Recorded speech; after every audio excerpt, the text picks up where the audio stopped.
Motivational Fire this morning on Executive Espresso. We have Dr. Cory C. here with us in the house today at the coffee shop with a cup of coffee. I don't know if he's got one, but I've got one here. This is actually not coffee. I've already had my coffee. You can tell the caffeine's pumping through my bloodstream. And this is actually apple spice tea.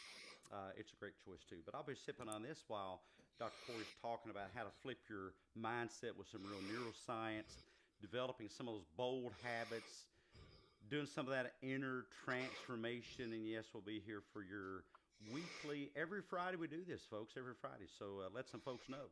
Hey, Kayana, thank you so much for reposting the stream.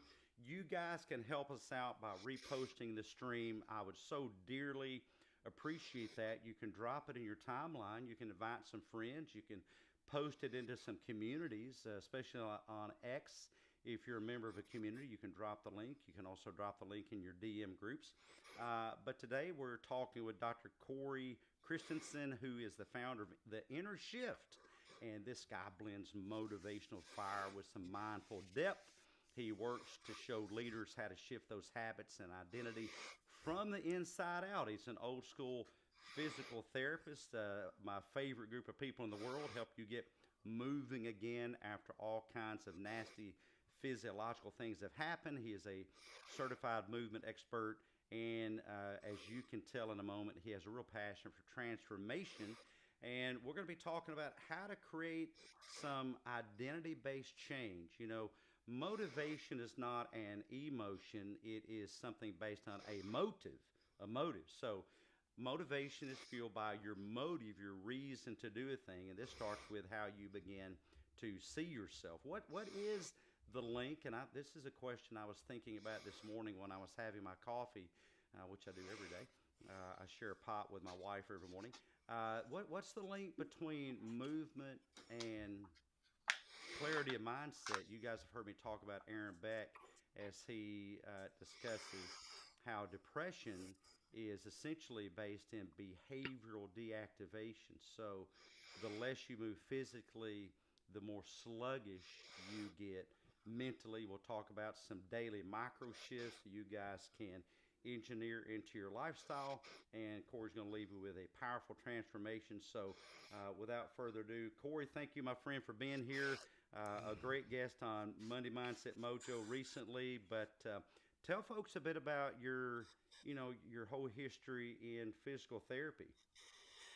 Yeah, thank you. It's been a great ride. Like I've been a physical therapist in orthopedic and sports medicine physical therapy for just about 12 years, and it's definitely been something that's changed my life for the better. As I got into this profession, I thought I was going to be able to help a lot of people change their lives, get back to doing things that they love. But the thing that I've noticed day in and day out going to work is that my life has changed just as much as the patients, because they teach me just as much as I can teach them. And early on in my career, I started to notice the link between stories that people were telling themselves about who they are, what's going on in their life, and how it physically manifested in their daily activities, and actually into limitations that they either brought on themselves, or whether it was through an accident, they shifted their identity to create a story around what was happening in their life.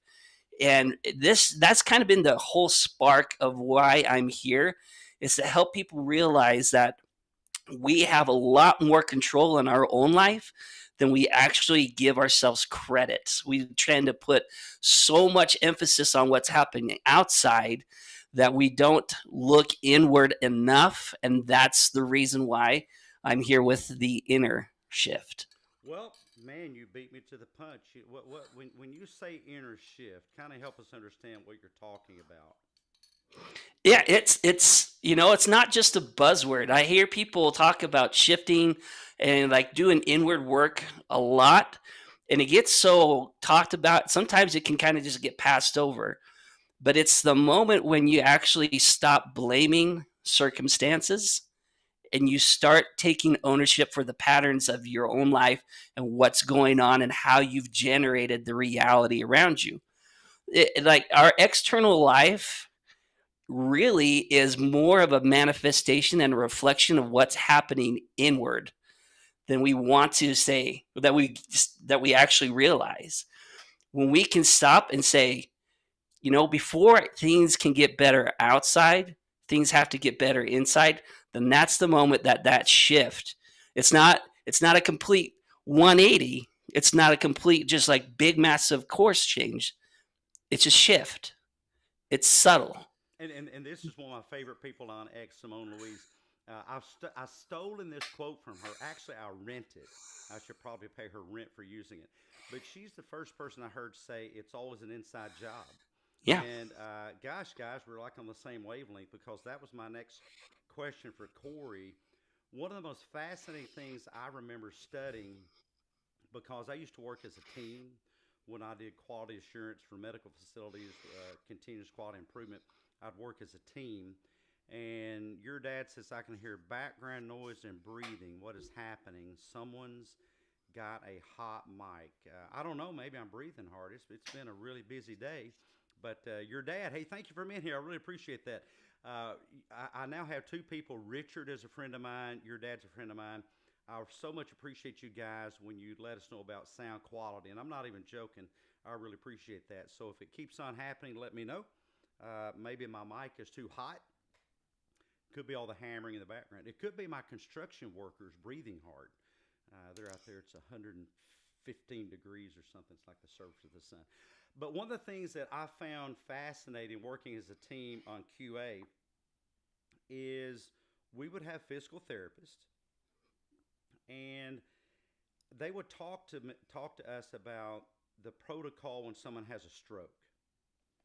So, and I'm not a PT, so Cory, jump in, correct me. But if memory serves, if you've had a stroke on the right side of your brain that adversely affects movement of the left hand, Yeah. what you don't do, or you may do it, but it's not the only thing you do, is just forget about your left hand and just start using your right hand. What do you do, Cory? What do you do? What do you do with that left hand? You tie behind your back? You give up on it? What do you do? Actually, you start to encourage them to visualize the motion of the hand and the things that they want to come back to. There's actually a really powerful technique that we use called mirror therapy, where you can put a mirror in front of where their left hand would be, and it's a reflection of the right. But as you're watching that motion of your right hand, it's actually helping to reprogram that neural link from the left side back down to where the stroke was to that other side. And it's so crazy when they start to see, like, they start to do that type of treatment, and then you can watch their hands start to mimic that movement. And then when you call their attention back to it, that they're like, why did that happen? It's because that visualization process of you being able to say, no, it is working and it is going to happen.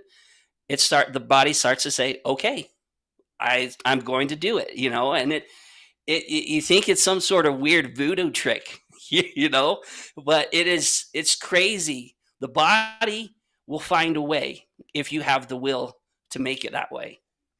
So that's one of my most favorite things to do with people is when they say I can't, and then you say let's believe it. Let's just believe for a moment that it's possible. And when that energy shifts in them, and you feel it, because you'll feel it in the room when they start to believe that moment, they're okay. I'm gonna test this, and then boom, it's a game changer from right there. It's amazing. And one of the things I like to share with people is in order to pull that off, what Dr. C just talked about, is you have to come to accept the sloppiness of progress. The Yeah. sloppiness of progress. If you've had a stroke in the right hemisphere that adversely affects your motor cortex, you're going to be sloppy picking up tablespoons of mashed potatoes. Hmm. And you're going to get them all over your face, and you're going to drop them in the floor. But listen, let's go back to how we first learned to walk. We had to put up with the sloppiness of walking to get good at walking. We had to put up with the sloppiness of feeding ourselves to learn how to feed ourselves. And if you really want progress, progress is not nice and neat. I would say, you guys know I'm a believer, but Cory, do you think this fits? I like to use the term in recovery, in regaining function.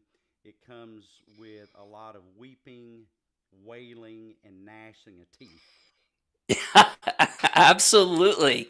Yeah, I see this all the time. People want progress to be linear and just straight up and forward.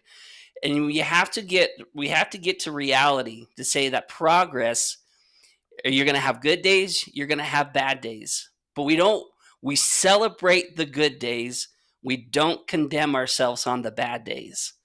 We give ourselves grace and compassion and mercy, and then we can see that the overall projection and overall trend will tend to get better. But when you start tying trends together versus day in and day out activities, that's when people are start to really get the grasp of, like, okay, I can do this.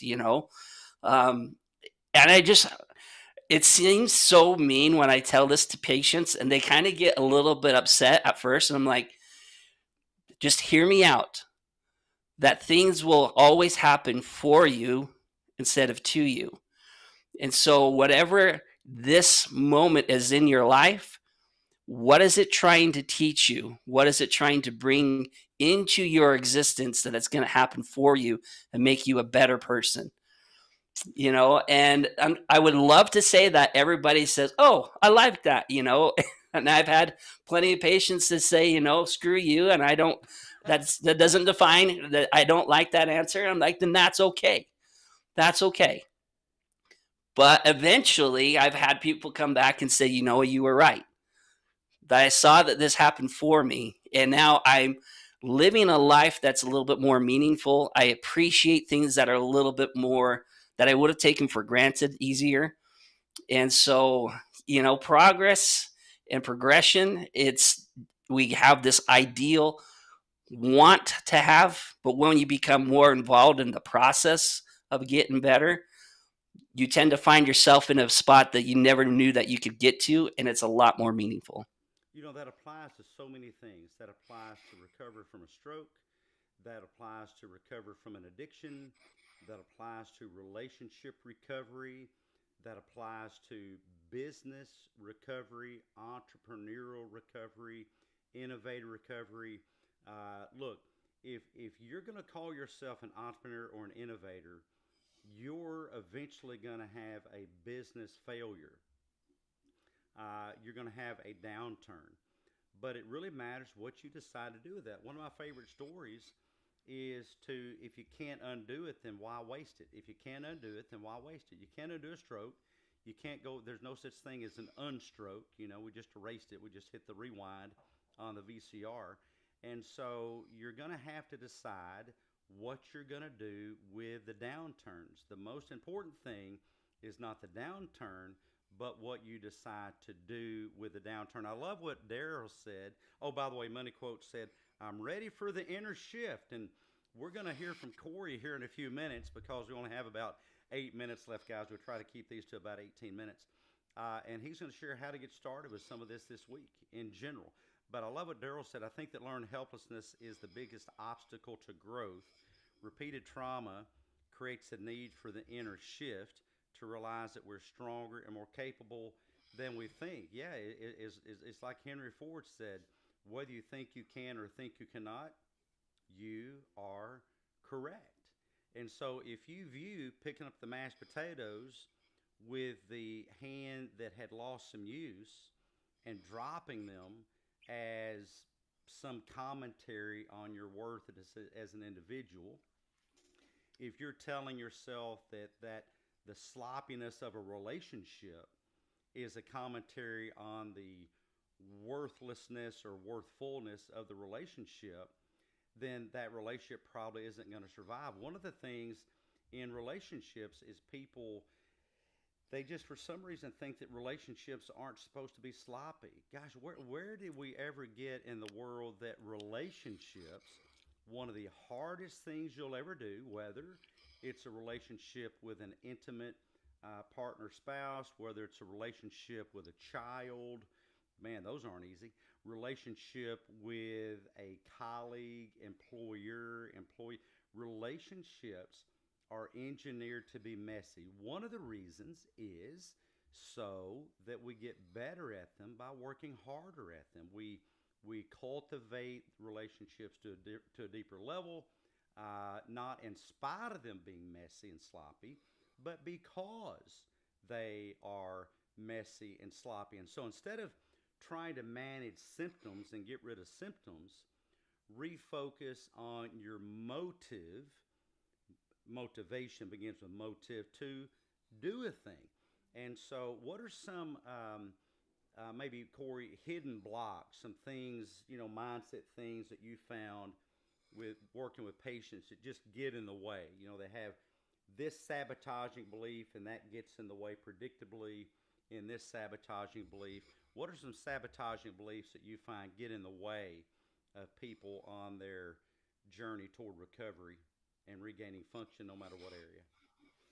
Yeah, that's actually a big topic because uh, what people don't realize is that most of the time people don't change or they get stuck in these blocks because it's comfortable for them.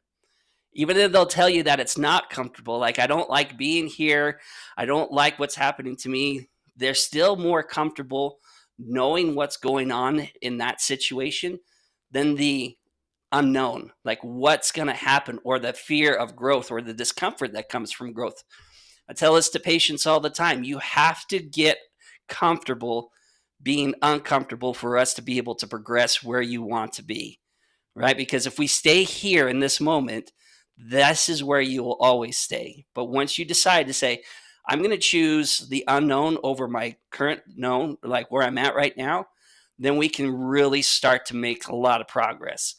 Um, there's three steps. Like I like, there's three simple steps to help people get past these mind blocks or these things that hold them back. If one, which I think a lot of us do really well, is we can bring awareness to it. We can say, okay, well, this is what's happening in my life, or this is my situation, and I don't want this anymore, or I want to change it. So being really aware of what's happening and coming to the truth that this is reality, that it's not a dream, it's not just something that you want to bypass. Like, this is truth, this is where I'm at.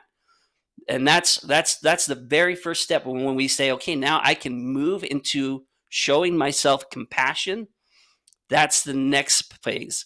I hear this is where I think most people get stuck, because they tell themselves, I shouldn't be doing this same thing over. I'm a better than this. I should do X, Y, and Z, and they beat themselves down because they're not where they want to be, because they just can't accept that this is where I'm at. And so there's so much inner turmoil when you just say, look, love yourself, give compassion to yourself, and say, hey, I can do better and I want to do better.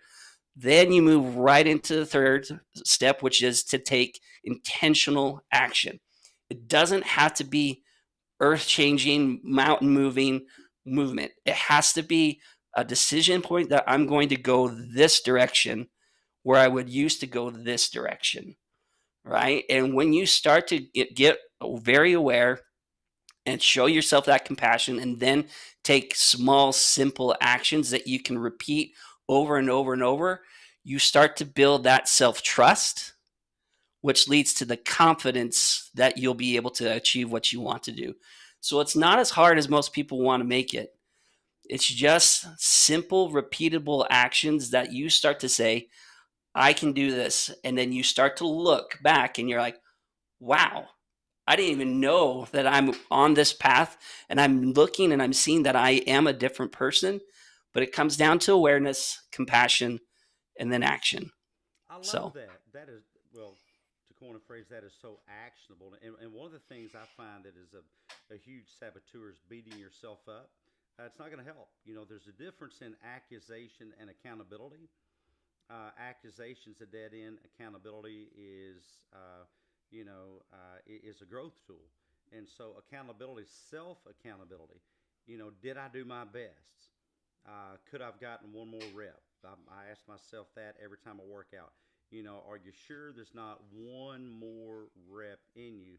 Because if let's just take working out. If you're doing a set of 10 reps, the true growth is not on rep 1, 2, 3, 4, 5, 6, 7, 8, 9. The true growth is that true rep 10. If rep 10 is the final rep you could get. If it's not, then you need to do a rep 11. Next time, increase the weight. I love what Chrissy said. Chrissy, thank you for being here. You create a new comfortable. And that's the thing. And let me kind of pair what Daryl said with what Chrissy said, and that is we really can get comfortable in learned helplessness. So I like to ask people, when you tell yourself you can't do it, when you have that failure driven mindset that you can get comfortable in, what are you getting out of that? Now, here's the thing, you're most definitely getting something out of it, or you wouldn't keep thinking that way. So I think what people in my profession miss is they think that pathology is all downside. Look, pathology is not all downside. Depression, people get something out of that. Anxiety, people get something out of that.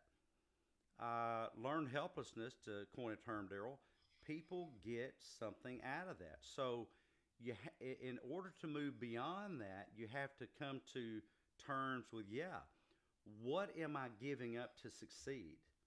And there are people that, at least if only subconsciously, they are giving up a lot in order to embrace success.